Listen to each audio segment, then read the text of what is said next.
Seja muito bem-vindo à Red, viu? Que bom ter você com a gente nesse domingo de manhã.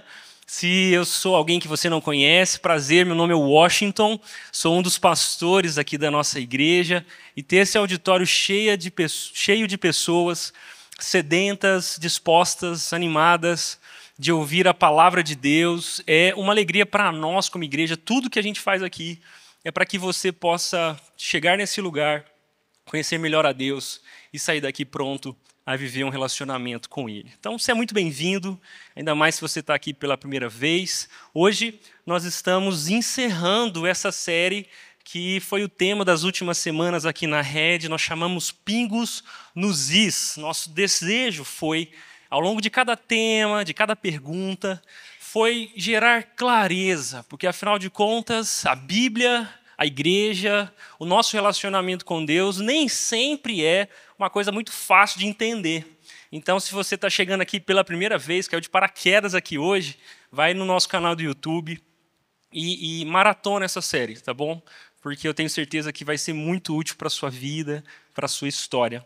Mas hoje, nosso tema aqui é um tema delicado. Nós estamos encerrando essa série e o que Deus nos moveu a conversar foi sobre problemas reais de pessoas reais. Eu não sei se você já parou para pensar, mas a igreja, essa coisa aqui, chamada igreja, é uma comunidade de pessoas. E se é um bando de gente, isso significa que é um bando de gente cheia de problemas. Talvez o que te levou a chegar aqui hoje foi exatamente um grande problema na sua vida, sua família, no seu coração, que te fez testar a hipótese de procurar Deus para ver se você consegue resolver. Ninguém que chegou aqui hoje é uma pessoa perfeita. Eu não estou olhando para casais perfeitos, quase arrebatados pela sua santidade. Eu não sei se você já parou para pensar, mas discretamente, dá uma olhadinha para o lado e provavelmente você vai achar... Provavelmente não.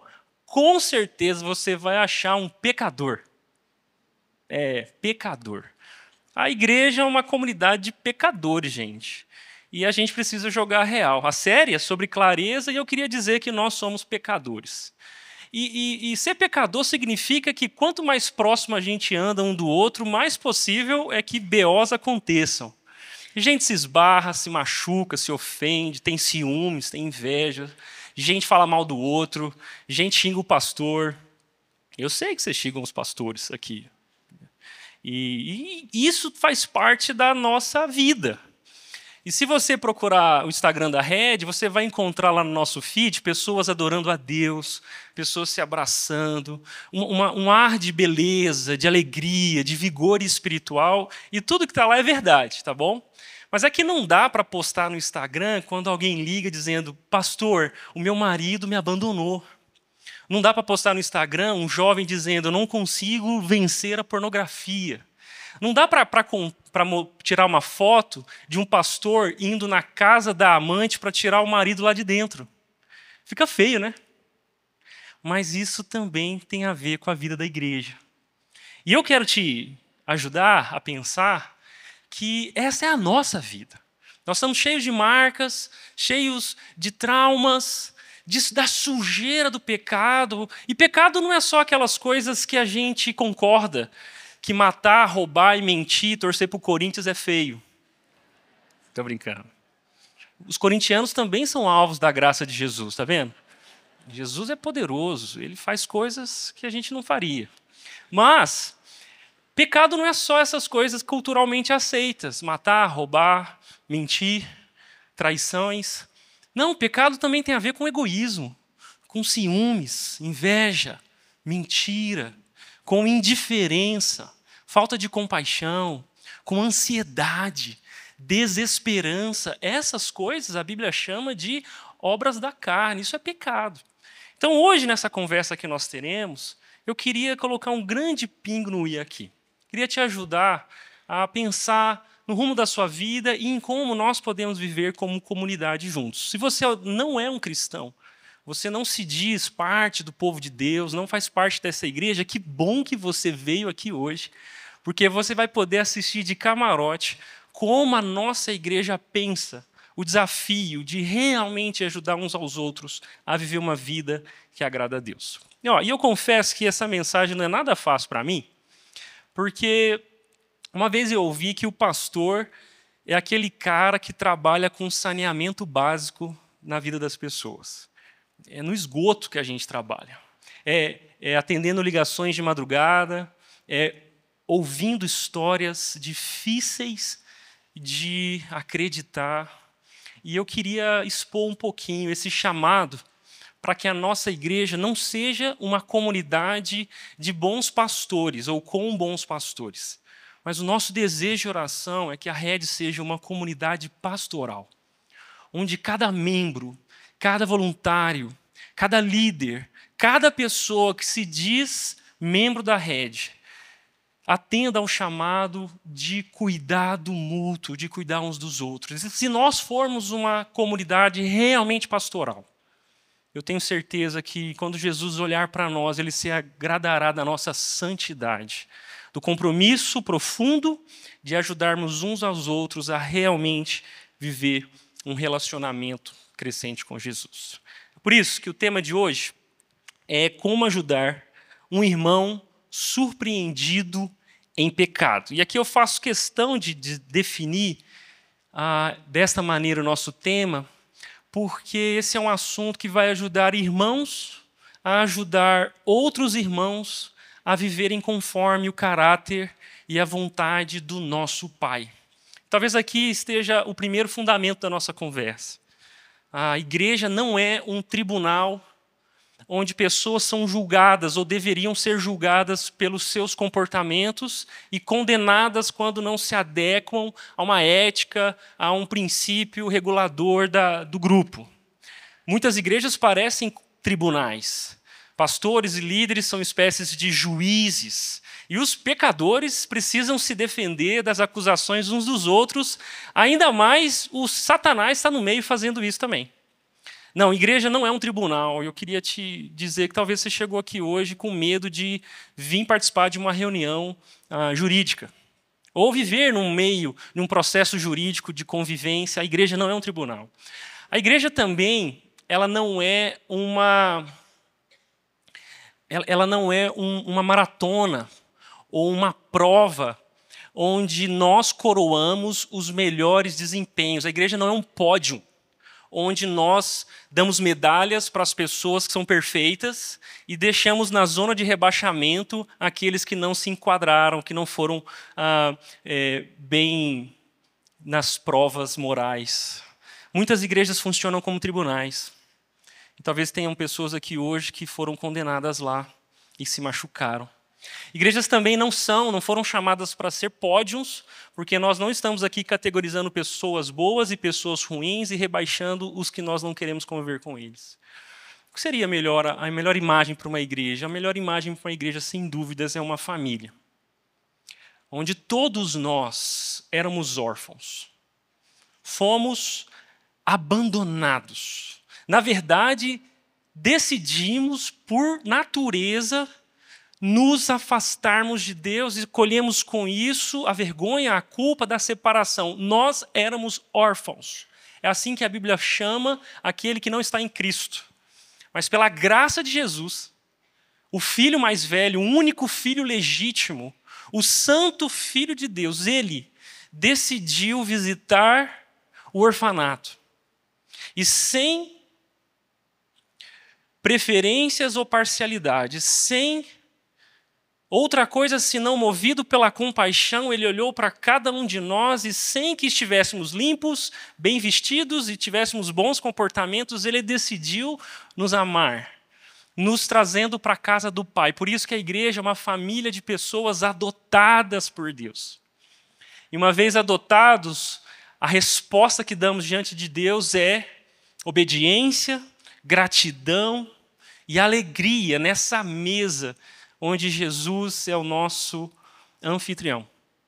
E nós somos irmãos uns dos outros. Dessa forma, o pecado é o nosso grande problema. O problema da igreja não é o outro partido político, o problema da igreja não é a economia, o problema na igreja não é o Satanás, o diabo e os seus anjos, o problema da igreja é o pecado. É a nossa natureza de órfãos lutando contra o caráter santo, perfeito de Deus. E aí esses que foram adotados lutam contra a nova ética, lutam contra o perfil de como as coisas funcionam na casa de Deus. E esse Pai amoroso não nos ameaça em nos colocar para fora, em nos devolver por orfanato, porque não chegamos lá. Pelo contrário, esse Pai amoroso nos mostra Jesus, o Filho por excelência, o único Filho, para que nós, irmãos e irmãs, possamos viver compromissados e ajudar uns aos outros a amar a Deus, a descansar no seu perdão e a sentar nessa mesa com cara limpa, coração aberto e celebrar esse amor de Jesus. Por isso que esse assunto de hoje vai ajudar irmãos em Cristo. Se você não se vê na família de Deus, tem lugar nessa mesa para você. Mas eu queria te ajudar a lidar com isso. Como eu posso ajudar um irmão que foi surpreendido em pecado? Essa é a nossa conversa, porque a igreja, na verdade, é esse paradoxo. Paradoxos são duas ideias opostas que não se tocam, mas que funcionam juntas. E quando alguém chega para Jesus, quando alguém entrega o seu coração para Jesus e se torna crente, talvez a expectativa dessa pessoa e a expectativa da igreja sobre essa pessoa é isso aqui, ó. Que quando ela conhece Jesus, naquele momento ela vai direto para um estado de perfeição. Todos os pecados foram lavados. Você já ouviu aquela história de que Deus lançou os pecados no mar do esquecimento, e aí eles não nos definem mais. É como se a vida cristã fosse isso aqui, ó, uma rota direta, resoluta da tranqueira de vida para uma vida perfeita. Você esperava que fosse assim com você também? Que no dia que você entregou sua vida a Jesus, você dormiu e acordou no outro dia santo, pecador, pecado é algo do passado. E às vezes a gente trata uns aos outros dessa maneira, como se quem aceita Jesus, do dia para a noite se torna Jesus. Quase que fazendo hora extra na terra, porque afinal de contas, se levantar a mão, a Trindade puxa, porque se parece tanto com ele. Mas, na verdade, se você já está aqui há alguns minutos, você percebeu ou percebe que a realidade é que a vida com Jesus é um gráfico de altos e baixos. As coisas são muito lentas. Quantas vezes eu atendi mulheres dizendo, pastor, mas eu tô orando há tanto tempo para o meu marido mudar e nada mudou. E eu falo assim, quanto tempo? Eu falo assim, 2 semanas. Eu falei, não, calma. Vamos fazer uma corrente de 7 anos para ver se muda, porque a mudança é gradativa, é lenta. E hoje nós vamos tratar não sobre os altos da vida cristã. Quando você decide ser um líder, quando você decide amar alguém, quando você decide perdoar. Não, nós vamos falar sobre os baixos da vida. Quando você cai de novo consumindo pornografia. Quando o seu marido não pede perdão para você. Quando o seu amigo abandona a igreja, ele não volta mais no pequeno grupo. Quando o voluntário não aparece na escala e nem diz por quê. Os baixos. Quando esposas agridem os seus maridos. Quando filhos fogem de casa. Como que a gente vai lidar com isso? Porque, na verdade, essa é a vida cristã. Um longo processo de transformação pessoal, com altos e baixos. Como que a gente lida com isso? E esse tema é tão delicado, nós vamos falar hoje sobre disciplina eclesiástica para os mais antigos, tá bom? Se você não faz a mínima ideia do que é essa palavra, que bom, deixa eu te explicar melhor, nós vamos falar sobre o processo de restauração de pessoas. Quando irmãos são surpreendidos em pecados, e como que a gente pode ajudar? Como que a gente vai lidar com isso? E eu gosto de pensar, e eu queria cravar isso no coração da nossa igreja, que a igreja deveria ser o lugar mais seguro do mundo para conversar sobre qualquer assunto. É triste pensar que algumas comunidades ao longo da história e no nosso cenário brasileiro não se tornaram lugares seguros para que alguém confesse os seus pecados. Não se tornou um lugar seguro para que alguém que luta com uma atração por uma pessoa do mesmo sexo confessasse essa fraqueza. Não se tornou um lugar seguro para que uma mulher adúltera encontrasse abraço, acolhimento, esperança. Muitas igrejas não são um lugar seguro quando um pastor peca, quando um pastor erra e a igreja se dá conta que ele é ser humano, que ele se cansa, que ele erra, que ele perde a cabeça, que ele tem raiva de pessoas. Quando a igreja não é um lugar seguro, a igreja deixa de brilhar a luz de Jesus para um mundo escuro. E ela se torna exatamente igual o mundo lá fora, que, apesar de ter a sua própria ética, os seus próprios comportamentos aceitos e comportamentos não aceitos, quando alguém da sua comunidade lá no mundo toma uma decisão, faz uma postagem, publica alguma coisa ou faz algo que o mundo não concorda, é cancelado. E eu queria dizer e orar para que a nossa igreja fosse o lugar mais seguro do mundo, para que você, pessoas que você ama, amigos que você tem, pudessem ter segurança para serem sinceros, para abrirem o seu coração, para se fazerem conhecidos. E sabe por que essa é a nossa oração? Porque se você não se deixar ser conhecido por nós, talvez você não poderá se sentir amado por nós. Quando alguém confessa suas fraquezas, quando alguém confessa seus pecados, quando alguém abre o jogo, esse alguém está dando a oportunidade para ser conhecido. E quando ao invés de julgamentos, condenações, de ressarcimento, o que essa pessoa encontra é perdão, misericórdia, encorajamento, esperança. Aqui essa pessoa realmente pode ser amada. Essa é a minha oração, para que na próxima semana a nossa igreja não tenha sossego, porque muitas pessoas estão abrindo seus corações e se sentindo seguros para confessar os seus erros. Por isso que eu queria abrir contigo no livro de Mateus, o Evangelho de Mateus, capítulo 18. E esse é um trecho que tem salvado a minha vida como pastor, a vida de muitos aqui também, porque Jesus sabia que a igreja dele era um povo ruim mesmo. E aí Mateus capítulo 18, verso 15 ao 20, diz o seguinte, abre aí comigo, Mateus, primeiro evangelho, primeiro livro do Novo Testamento, Mateus capítulo 18, verso 15 ao 20, diz o seguinte, se um irmão pecar contra você, fale com ele em particular e chame-lhe a atenção para o erro. Se ele o ouvir, você terá recuperado o seu irmão. Mas, se ele não ouvir, leve consigo um ou dois outros e fale com ele novamente, para que tudo que você disser seja confirmado por 2 ou 3 testemunhas. Verso 17.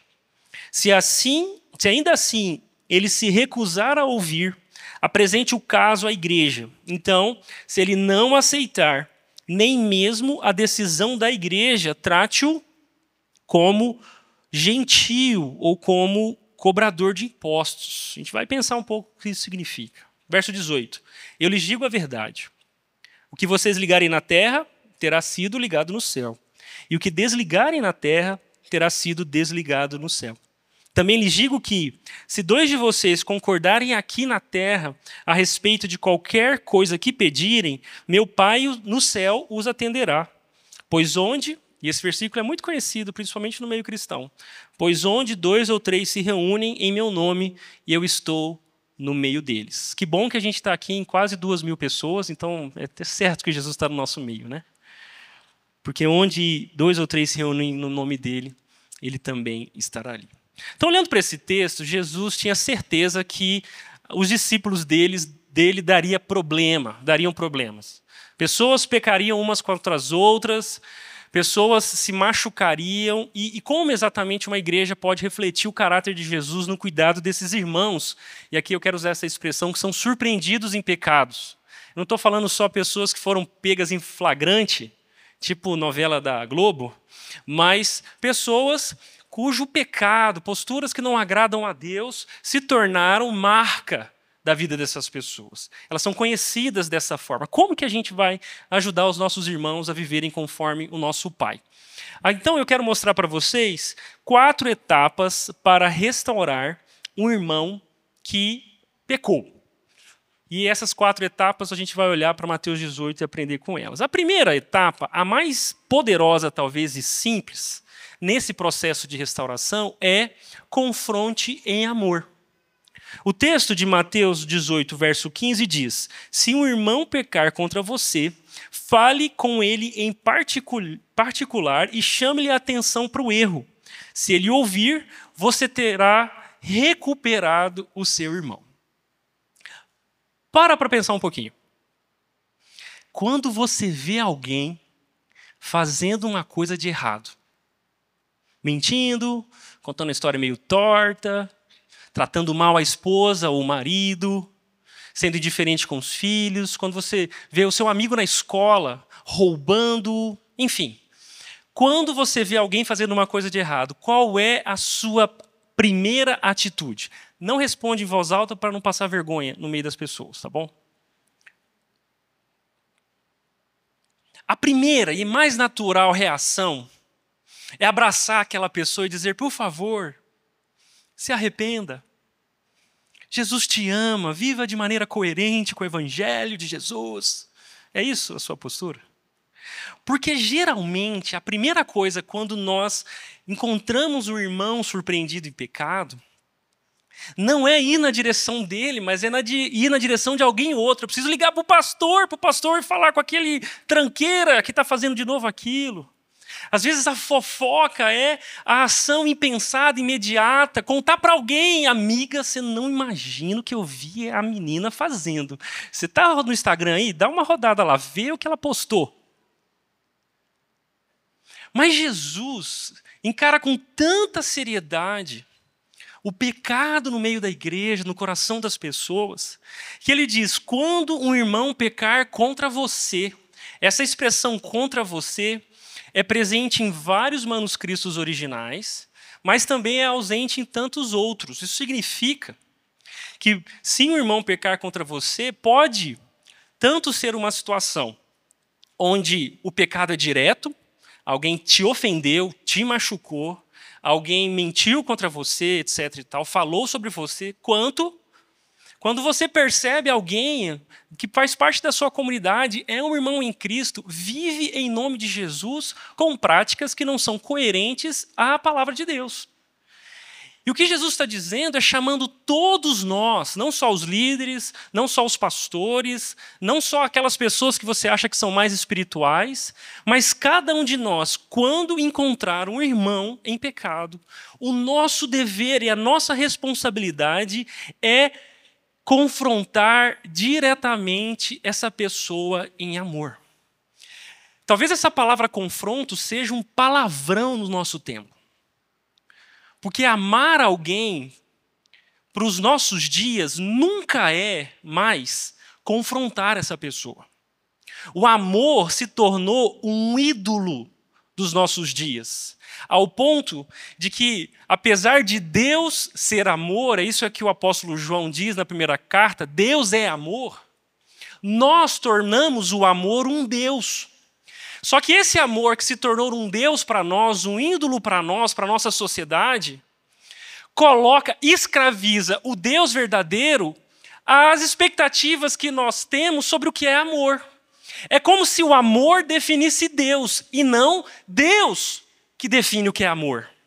Por isso, a palavra confronto nos faz pensar em guerra, nos faz pensar em julgamento, nos faz pensar em apontar um dedo, mas se esta palavra, se esse chamado sai da boca de Jesus, confronto, tem mais a ver com um pai que quando vê o seu filho assumindo posturas que não são saudáveis, que não são conforme a vontade de Deus, esse pai chuta a porta, esse pai pega o seu filho pelo colo, o abraça e diz não. E eu fico pensando, talvez dos exemplos mais poderosos na minha vida de uma confrontação em amor foi quando eu tinha mais ou menos 14 ou 15 anos. E meu pai tinha feito uma aposta comigo. Ele falou assim: filho, se você conseguir o diploma do Windows 98, eu vou comprar um computador para você aqui em casa. Então, esse foi meu primeiro curso, tá bom? Está no meu currículo. Eu tenho Windows 98. Grande coisa, né? Mas lá com 14 anos eu fiz o Windows 98 e meu pai me deu o computador e agora tem um adolescente de 14 anos com internet discada à vontade e os pais trabalhando o dia inteiro. Já entendeu onde nós vamos chegar, né? Eu conheci tudo que a internet poderia oferecer. Inclusive aquelas coisas que os meus pais não poderiam saber. E aí, certo dia, meu pai chegou. O que aconteceu foi que minha mãe ajudava o meu pai a fazer pesquisas por conta do negócio deles. E em um dia em específico, eu não apaguei o histórico de navegação. Quando a minha mãe digitou algumas palavras no navegador, ela viu cenas e imagens que uma mulher não deveria ver. Nem mesmo um homem. Ela imediatamente relatou para o meu pai, e naquela noite meu pai entrou no meu quarto de um jeito bem diferente. Meu pai não chutou a porta, meu pai não perdeu a cabeça. Na verdade, meu pai chegou devagarzinho no meu quarto, fechou a porta, sentou ao lado da minha cama e disse: filho, nós precisamos conversar. E quando meu pai usava aquele tom, era sinal que o negócio ia engrossar. Mas, diferente de outras vezes, o meu pai, com olhos marejados e voz trêmula, disse: filho, sua mãe encontrou algumas imagens no computador e eu queria dizer que eu te entendo. Eu também já acessei pornografia. E se você quer saber, essa é uma luta de todo homem. E ele disse: e se eu não me segurar, e se eu não orar, se eu não pedir ajuda para Deus, eu sou capaz de fazer coisas que eu não deveria. Mas eu vim aqui dizer que você precisa se arrepender disso. Você precisa pedir perdão a Deus. E você precisa pedir perdão à sua mãe. E você precisa lutar contra isso, porque isso não condiz com quem segue a Jesus. Meu pai não foi indiferente aos meus pecados. Muito menos me tratou como se ele não fosse um pecador. Mas o amor do meu pai em tentar salvar o seu filho adolescente das estradas perigosas da pornografia me marcaram profundamente, que mudaram o rumo da minha vida. Isso aconteceu na adolescência e de lá para cá eu posso dizer que se não fosse o meu pai, talvez eu nunca teria vencido o vício pornográfico. E hoje eu posso com integridade contar esse tipo de história, porque um dia alguém me confrontou em amor, me dando esperança e compaixão. Confrontar em amor não é apontar o dedo, não é julgar, é chamar para perto, é participar, e isso acontece o tempo todo na minha e na sua vida. quando irmãos brigam, quando colegas de trabalho não se entendem, quando líderes brigam com voluntários, voluntários xingam outros voluntários, pessoas não se sentem amadas por pastores, pastores levam para casa a ofensa que aquelas pessoas o fizeram o tempo todo. O pecado está entre nós. E se nós não acendermos luz sobre ele, para expurgá-lo do nosso meio, para retirá-lo do nosso coração, ele vai destruir as nossas vidas. É por isso que talvez, ao invés de sermos uma comunidade cheia de amor e compaixão, nós somos uma sociedade, até mesmo uma igreja cheia de ranço. Você tem ranço por alguém? Eu cheguei ali atrás com uma voluntária e falei assim, você tem ranço de alguém? E ela falou, não, eu não levo nada para casa. Eu falei, sério? Você não tem ninguém que você fala assim, ai, mandou mensagem de novo, que difícil. Ai, não quero falar com essa pessoa. Ela falou, não, eu só amo à distância. Se estiver longe, é fácil de amar. Então, essa palavra entrou para o nosso vocabulário. Ranço é mais ou menos isso, esse sentimento de raiva e desprezo. Olha que legal, achei no dicionário. Na verdade, não tem dicionário, não, mas estava na internet. Vai. Ranço, raiva de uma pessoa que pode desenvolver algo por alguém, sentimento irreversível de repulsa. Aqui começou a piorar. Asco, nojo, irritação. Se a pessoa passa na sua frente, você já arrepia. Fala, ah! Deus tem cada filho, né? Ou Senhor, manda, recolhe, Pai. Recolhe, Senhor. Esse é o jeito evangélico de falar, vá para o inferno, né? Então, recolhe, ó Pai. Que bom que o céu é grande, porque cada um vai morar de um lado. Tipo assim, ó, a simples presença da pessoa te faz revirar os olhos. Olha a linguagem não verbal. Passa, ou seja... E a última é a melhor que eu gostei, af. Af. Ranço faz parte da nossa vida. Mas olha que legal. Gálatas capítulo 6 talvez é o versículo da minha vida, do meu ministério. Gálatas 6:1 diz o seguinte, irmãos, se alguém for vencido por algum pecado, vocês que são guiados pelo Espírito devem, com mansidão, ajudá-lo a voltar ao caminho do erro. E cada um cuide para não ser tentado, porque quando pecadores decidem ajudar outros pecadores a parar de pecar, pode ser que a coisa dê ruim. Pode ser que a coisa desande. Mas... se você vive pelo Espírito, é guiado por Ele, quando algum irmão for vencido pelo pecado, quando alguma irmã viver em sensualidade, quando algum irmão se entregar à ansiedade, quando algum irmão se entregar à indiferença, à falta de compaixão, à mentira, ao adultério, à imoralidade sexual, quando alguém for vencido por algum pecado, vocês que são guiados com o Espírito, por mansidão, com mansidão, ajude ele a voltar ao caminho certo. Mas aqui talvez nós tenhamos algumas dúvidas sobre isso, eu queria tentar respondê-las. Quantas vezes eu devo perdoar alguém? Essa foi a pergunta de Pedro. Pedro, inclusive está no contexto, se você está com sua Bíblia aberta, você vai encontrar Pedro dizendo, tá bom Deus, tá bom Jesus, se é para perdoar o irmão, quantas vezes eu faço isso? 7? Olha o Pedrão querendo... mandar para cima de Jesus, 7 vezes, né, Senhor? E Jesus fala, cara, 7 não, 70 vezes 7. E quando Jesus propõe essa conta, 70 vezes 7, não é porque você precisa perdoar alguém 490 vezes, para que na vez 491 você se sinta isento de perdoar. O princípio de Jesus é mais ou menos assim, se você conta as vezes que perdoou, você não perdoou vez alguma. Porque quem tem no seu bolso uma caderneta de perdão, está, na verdade, contando as vezes para não precisar perdoar mais. Porque quem perdoa promete não trazer de volta aquela dívida. Ele assume o preço. Então, quantas vezes devo perdoar o seu irmão? Você deve perdoar o seu irmão quantas vezes Jesus te perdoa.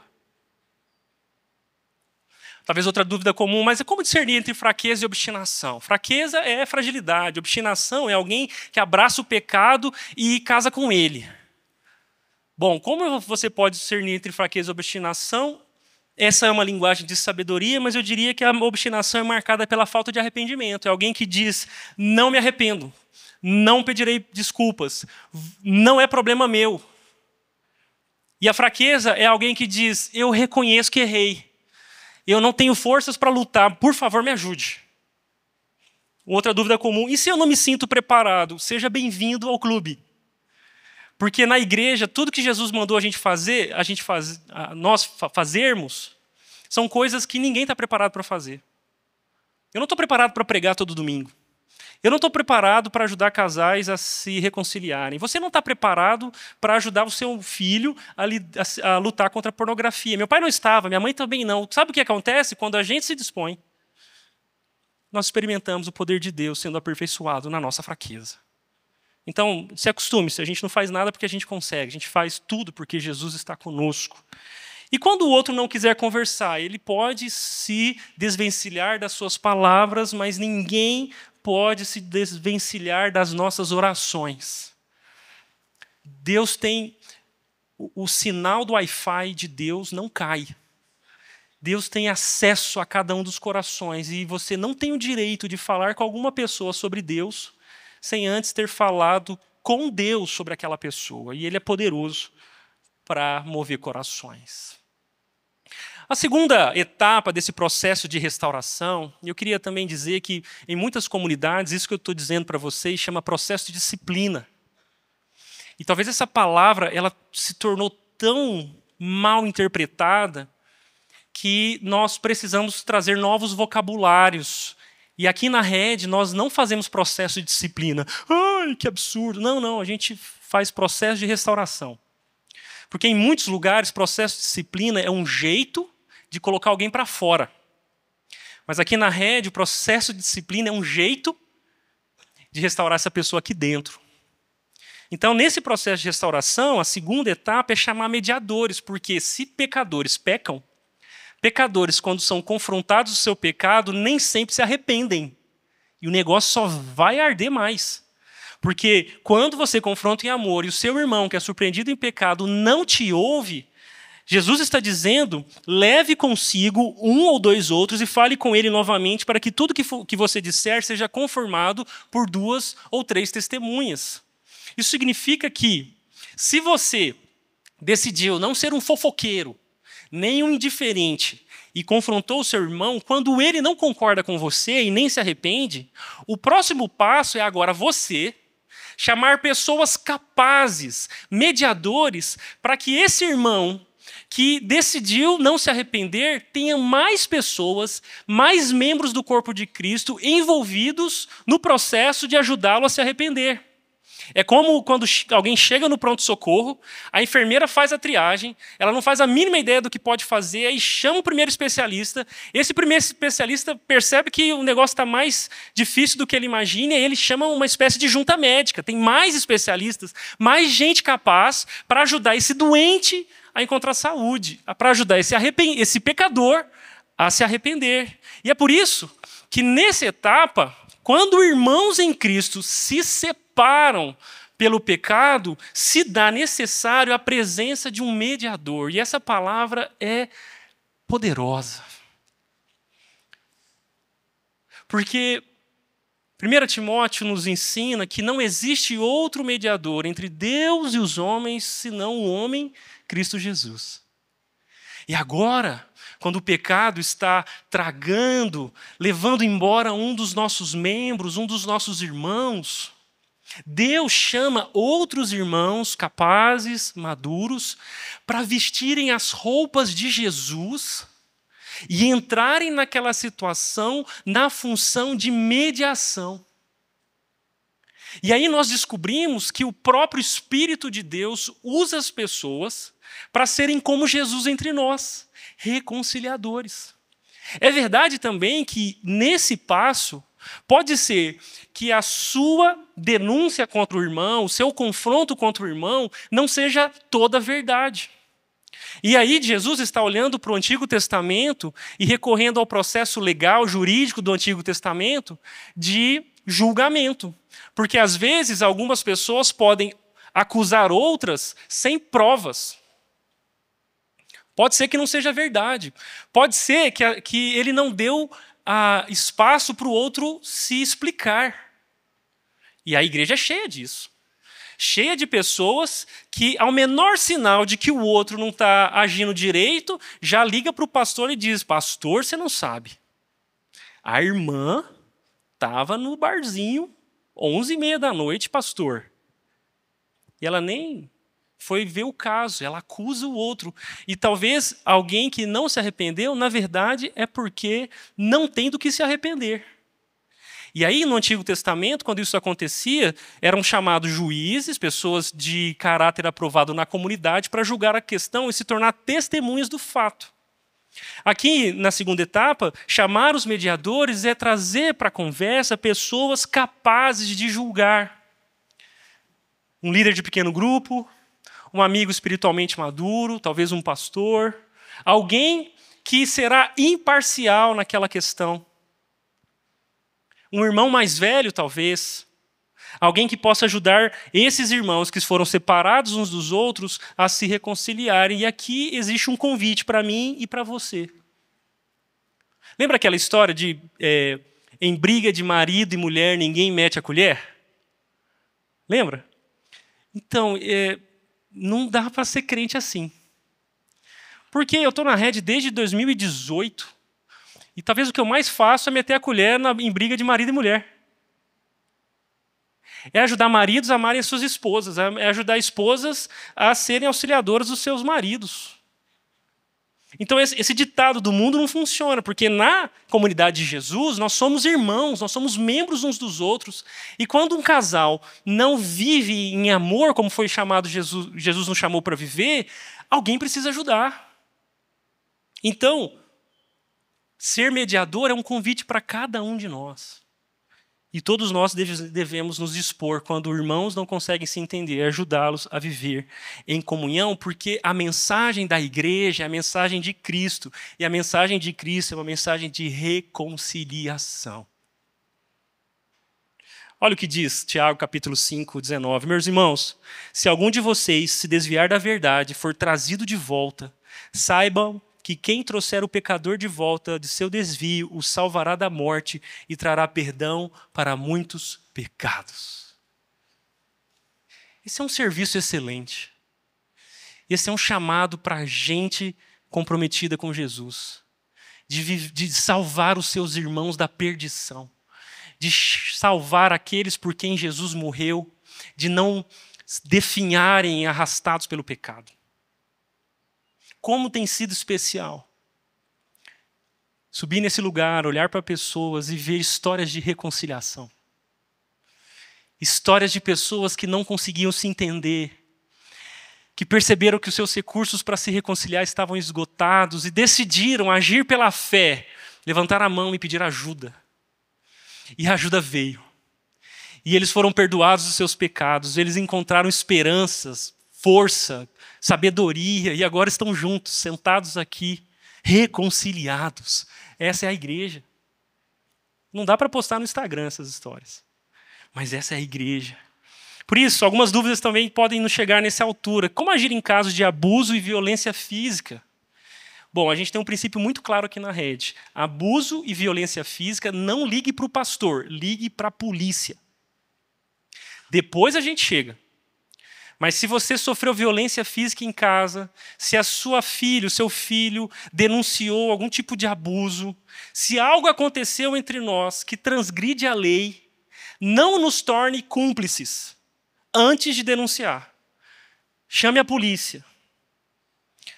E depois que a polícia for notificada e fizer as suas ações, nós ajudaremos você e a sua família a encontrar cura, sabedoria e até proteger pessoas da reincidência desse tipo de história. Mas muitos pastores, ao longo da vida, são reféns de pessoas que denunciaram abusos, violências ao pastor, mas não quiseram levar isso para a polícia, para os meios jurídicos. E aí o pastor e a liderança fica numa encruzilhada. Então aqui na rede, aconteceu violência física, abuso, e gente, isso acontece, tá? Nós somos uma igreja para os de fora, nós somos uma igreja para quem não gosta de igreja, nós somos uma igreja para gente de verdade. Então quando essas histórias brotam, a gente não precisa se escandalizar, porque é disso que Jesus está salvando a gente. É para isso que o evangelho serve. Agora, quando acontecer, liga primeiro para o pastor, quer dizer, liga primeiro para a polícia e depois para o Tiago, tá bom? Liga para o Tiago. Tô brincando. Tem uma equipe pastoral aqui, equipe de aconselhamento, e cada um tem a sua função.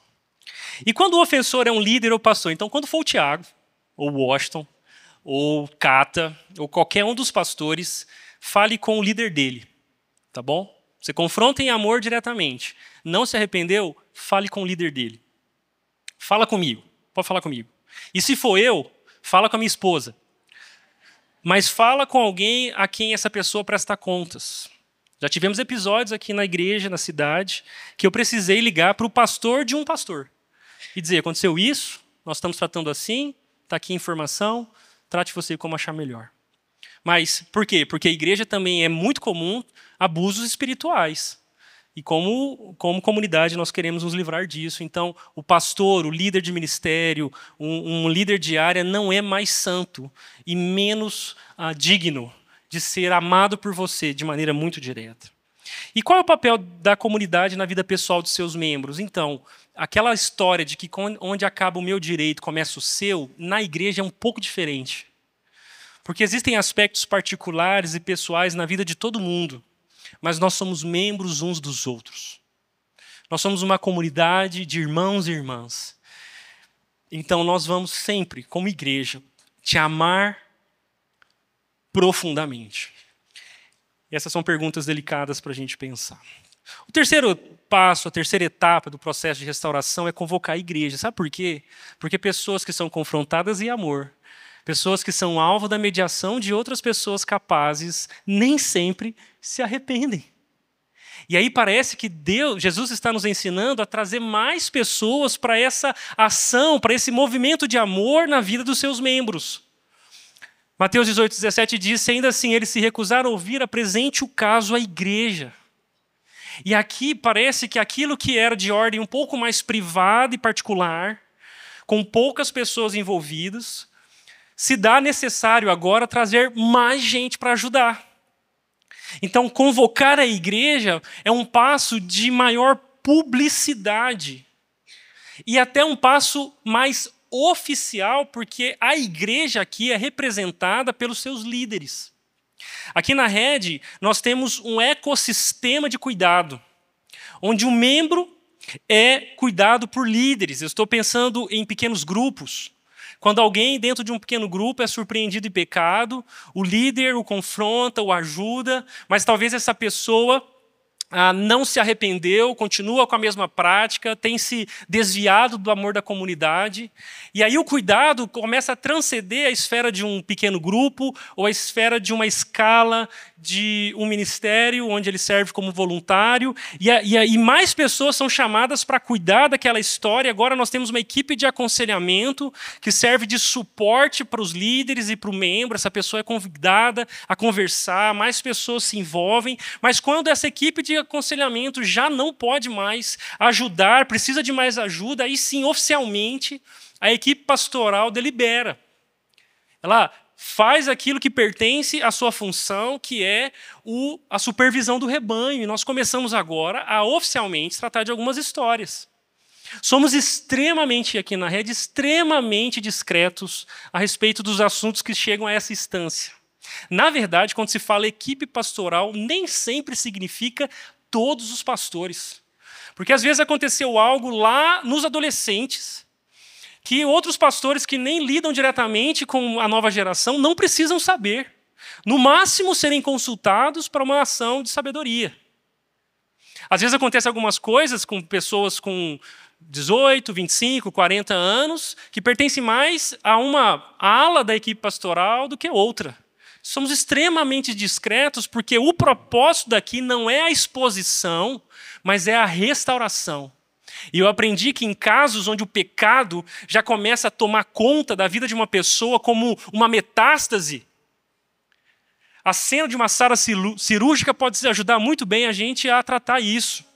Porque numa sala cirúrgica onde o paciente está a ponto do óbito, a metástase já invadiu todo o seu ser, nem todo mundo é convidado para entrar aqui dentro. Existem pessoas desesperadas, existem pessoas afetadas, elas estão gritando no corredor, mas elas não são bem-vindas dentro da sala cirúrgica, porque dentro da sala cirúrgica dentro do lugar de cuidado, dentro das decisões delicadas de uma igreja, de uma equipe pastoral que está ali levando um irmão ao arrependimento, só pessoas realmente necessárias deveriam participar. Por isso que aqui na igreja nós levamos a sério isso. E aí, em alguns casos, isso aconteceu várias vezes aqui na igreja e vai acontecer até Jesus voltar, algumas pessoas precisam de mais pessoas. Quando a igreja, os pastores já não são só mais aqueles que podem ajudar, nós trazemos essas questões para o pequeno grupo. É como muitas vezes já aconteceu aqui. A equipe pastoral confrontou, o caso está sendo tratado, mas essas pessoas não ouviram a igreja por meio dos pastores. E aí é agora a hora onde Jesus chama todo mundo que está perto dessa pessoa. Em muitas igrejas, a etapa de levar a igreja significa marcar um culto e no meio de um monte de gente, inclusive pessoas que nem conhecem o pecador, esses casos são expostos. Aqui na rede não. Me lembro de várias histórias de meninas solteiras que tiveram ato sexual com seus namorados e vieram a engravidar.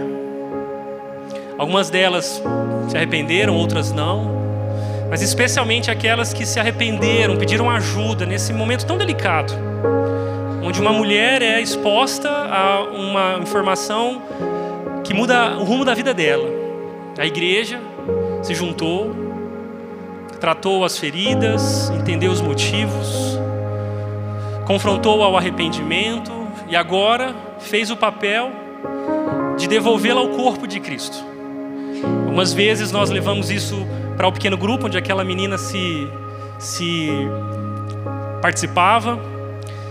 Nós contamos de maneira direta e saudável o que aconteceu, para que ela não tivesse mais a vergonha, o constrangimento de estar ali.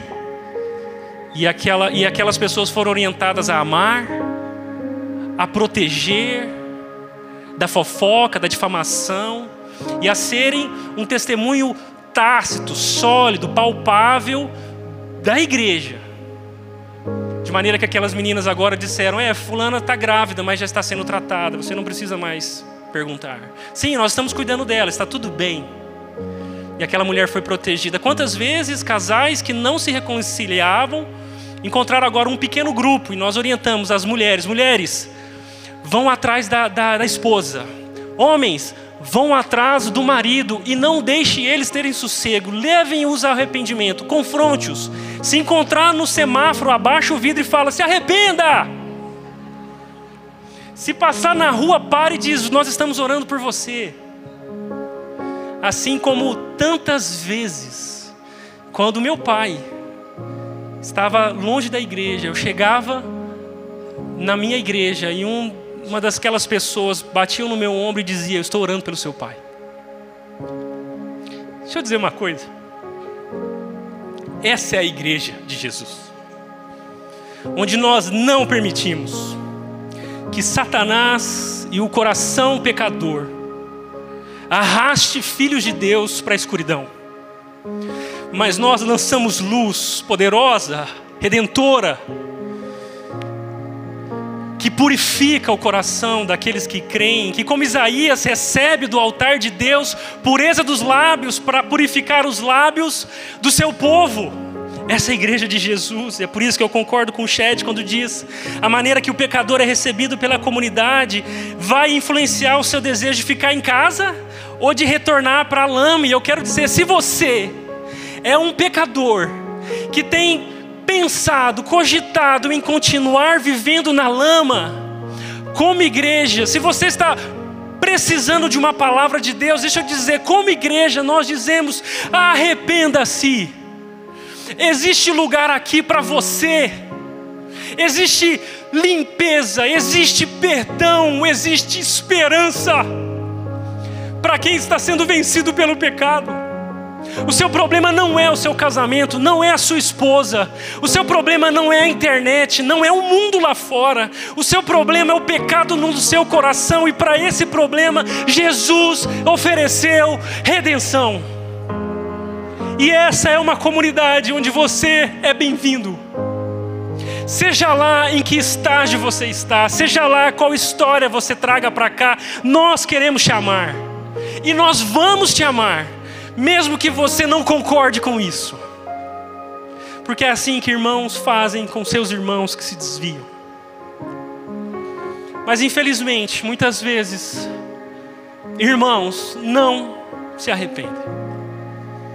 O confronto em amor aconteceu, mediadores interviram, a igreja foi convocada, mas esses irmãos foram arrastados pelo seu pecado. E o que Jesus nos ensina é que nesse caso, a igreja deve considerar essas pessoas como não cristãos.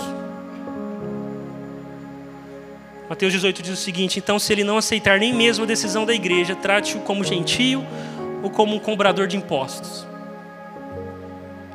Muitas igrejas têm encarado esse trecho como, agora sim, agora a igreja tem um alvará para mandar o desgraçado embora.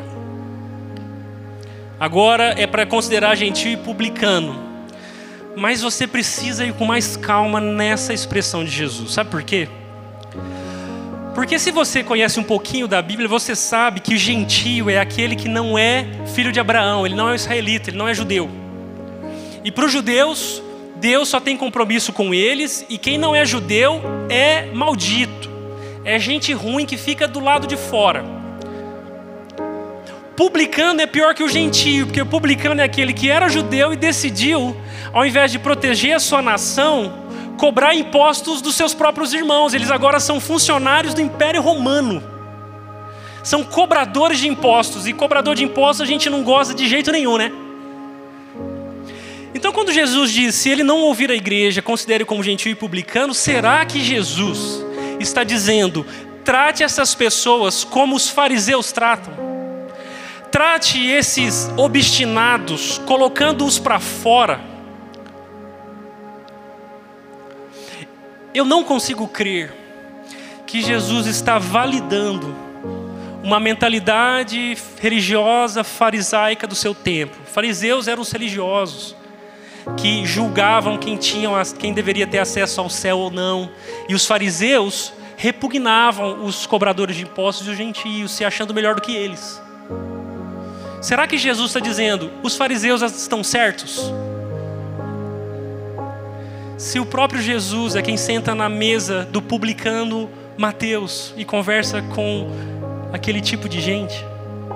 Se o próprio Jesus é quem faz questão de passar por Samaria, que faz questão de subir até o extremo da Galileia para falar com gentios e oferecer reconciliação e perdão da parte de Deus, o que Jesus está dizendo é que quando alguém que se diz irmão foi obstinado, se abraçou o pecado de maneira tão pública, tão irrevogável, tão profunda, a igreja deveria resetar o status e dizer, talvez esse irmão nunca tenha sido um irmão. Talvez esse irmão já se esqueceu de qual parte ele tem nessa família. Vamos começar de novo. Vamos zerar o processo. Talvez com certeza esse irmão não deveria mais liderar ministérios, porque ele não deve servir na casa onde ele mesmo não quer morar. Talvez esse irmão não deveria ser reputado como um membro da igreja. Talvez participar daquele pequeno grupo não faz mais sentido. Mas as portas da igreja estarão sempre abertas, assim como o seu coração, para que, a exemplo do pai que deixou o seu filho ir embora na parábola do filho pródigo, talvez a igreja dizendo, meu irmão, você não age mais como irmão, então não faz sentido você sentar na mesa com essa família, por favor, se arrependa. Mas enquanto você não se arrepender, nós não podemos tratá-lo como um irmão, nós precisamos dizer, conheça Jesus, conheça o Evangelho, se arrependa dos seus pecados. Nós zeramos o processo, resetamos o status. E as portas da igreja, assim como o coração dela, estarão abertos para o coração arrependido dessa pessoa. E não se escandalize, porque o Novo Testamento é cheio desses casos. Você encontra no Novo Testamento Ananias e Zafira sendo disciplinados por Deus por mentir à igreja. Você vê um irmão dormindo com a madrasta em 1 Coríntios capítulo 5, ele é disciplinado. Himeneu e Alexandre são líderes na igreja lá em Éfeso, e Paulo diz que eles abandonaram a fé e deveriam ser tratados dessa forma. Paulo repreende o próprio apóstolo Pedro porque não agia conforme o evangelho. Lá em Tessalonicenses tinha preguiçoso que queria comer, mas não queria trabalhar, e Paulo diz: esses que não nos escutam, que não se arrependeram, não devem ter parte na mesa. Se não quiser trabalhar, também não coma. E o próprio Jesus escreve cartas de disciplina às suas igrejas em Apocalipse. Deixa eu dizer uma coisa para você: o assunto é sério e o pecado pode destruir a nossa vida.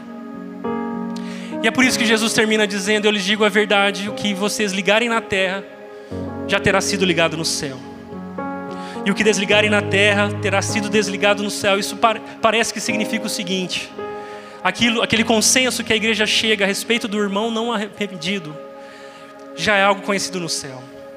Então, quando uma igreja diz para o irmão obstinado: não faz mais sentido você participar dos ministérios, você frequentar os grupos, você precisa se arrepender, essa igreja está vivendo e agindo de acordo com o que o céu já entende sobre o estado daquela pessoa. E ele termina dizendo: também lhes digo que se 2 de vocês concordarem aqui na terra a respeito de qualquer coisa que pedirem, meu Pai nos céus atenderá.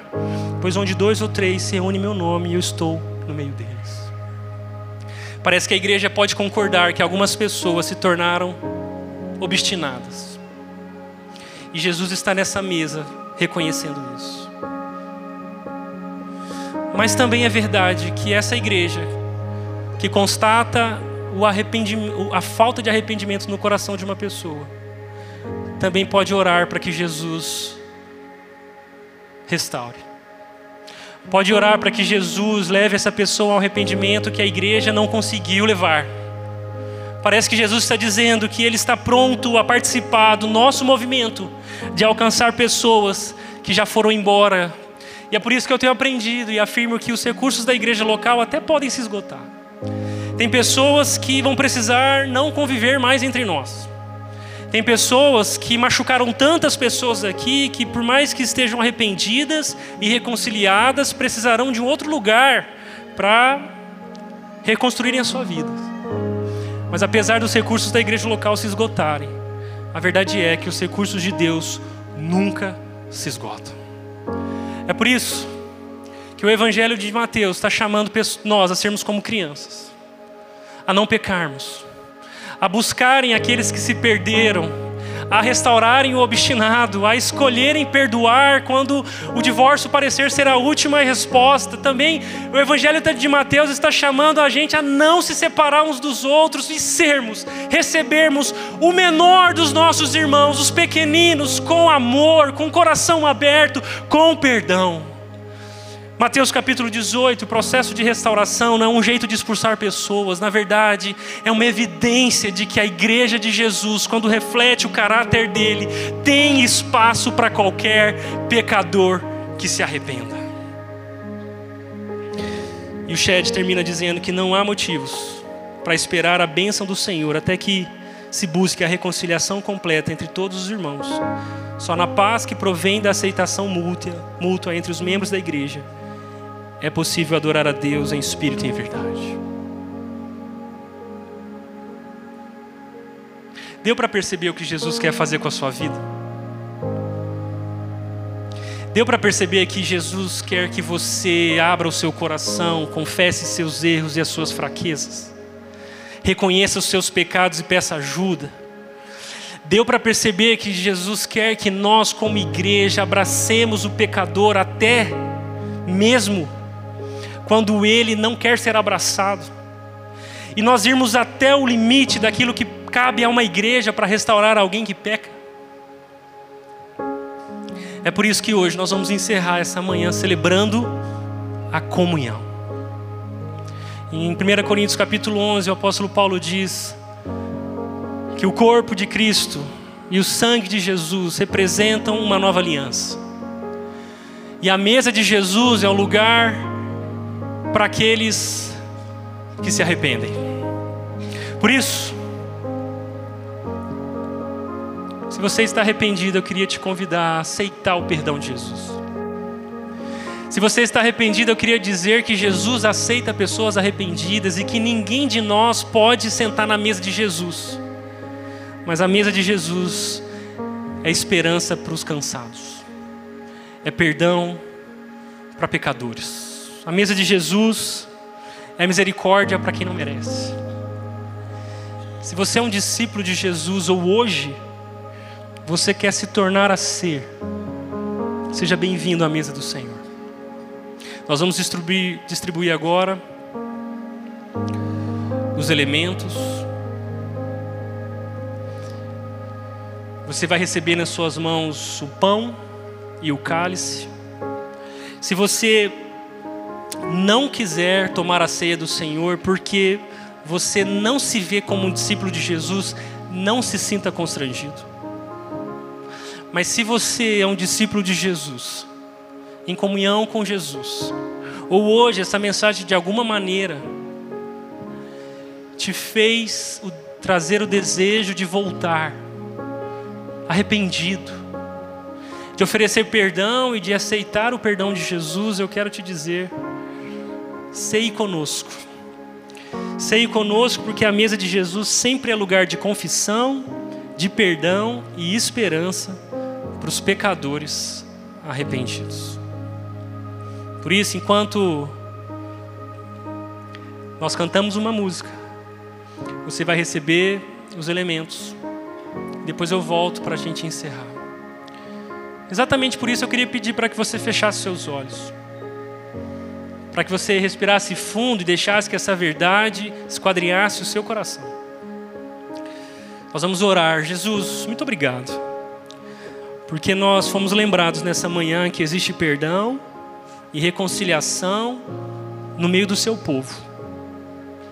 Obrigado porque nenhum de nós tem dignidade para ser chamado filho de Deus. Mas o Senhor nos amou. E nós queremos celebrar esse momento, receber esses elementos, fazer memória do Senhor com a certeza de que existe lugar na mesa de Jesus para pecadores arrependidos. Eu sou o primeiro, Senhor. Obrigado por me convidar para ser seu filho, por me chamar para participar da sua família. Essa é a nossa oração, em nome de Jesus.